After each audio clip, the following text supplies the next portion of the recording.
কোনো এক সময় গরমের এক প্রখর দুপুরে যখন সূর্য আকাশের একেবারে মাথার উপর তীব্রভাবে জ্বলছে, একা এক কাক আকাশের উড়ছিল জল খোঁজার জন্য। সূর্যের প্রচণ্ড তাপে নিচের মাটি শুকিয়ে ফেটে গিয়েছে, প্রাণহীন হয়ে পড়েছে। বহুক্ষণ ধরে উড়তে উড়তে কাকটি ক্লান্ত হয়ে পড়ল, কিন্তু তার থেকেও বড় কথা, তার ভীষণ জল তেষ্টা পেয়েছিল।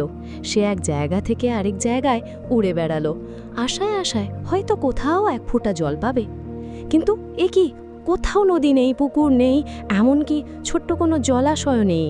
চারিদিকে শুধু ধুলো আর ফাটল ধরা শুকনো মাটি, যেখানে কোনো এক সময় হয়তো জল ছিল। ঠিক যখন সে জল পাওয়ার আশা ছেড়ে দিতে যাচ্ছিল, হঠাৎ কিছু একটা তার চোখে পড়ল।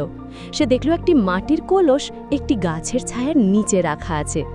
কাকটি তাড়াতাড়ি নেমে এলো দেখতে, হয়তো তাতে কিছু জল আছে। সত্যি, কলসের তলায় সামান্য জল ছিল, কিন্তু কলসটি ছিল লম্বা, আর জল এত নিচে ছিল যে সে তার ঠোঁট পৌঁছাতে পারল না। সে একটি উপায় ভাবল। কাকটি তার সমস্ত শক্তি দিয়ে কলসটিকে ঠেলতে আর ধাক্কা দিতে লাগলো, কিন্তু কলসটি ছিল ভারী, সেটি একটুও নড়ল না। তখন কাকটি লক্ষ্য করল কাছাকাছি কিছু ছোট্ট পাথর পড়ে আছে। তার মাথায় আবার এক বুদ্ধি এলো। কাকটি একে একে পাথরগুলো ঠোঁটে তুলে কলসের ভিতরে ফেলতে লাগলো। প্রতিটি পাথর পড়ার সাথে সাথে জলের স্তর একটু একটু করে উপরে উঠতে লাগলো।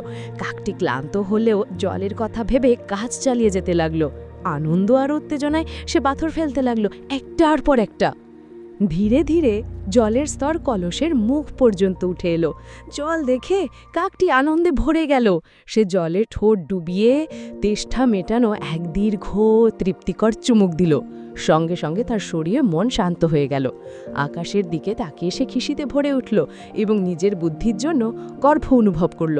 সে আনন্দে একটি কা করে ডেকে ডানা মেলে আবার আকাশে উড়ে গেল। পেট ভরা জল আর গর্বে ভরা মন নিয়ে সে তার যাত্রা নতুন উদ্যমে শুরু করল।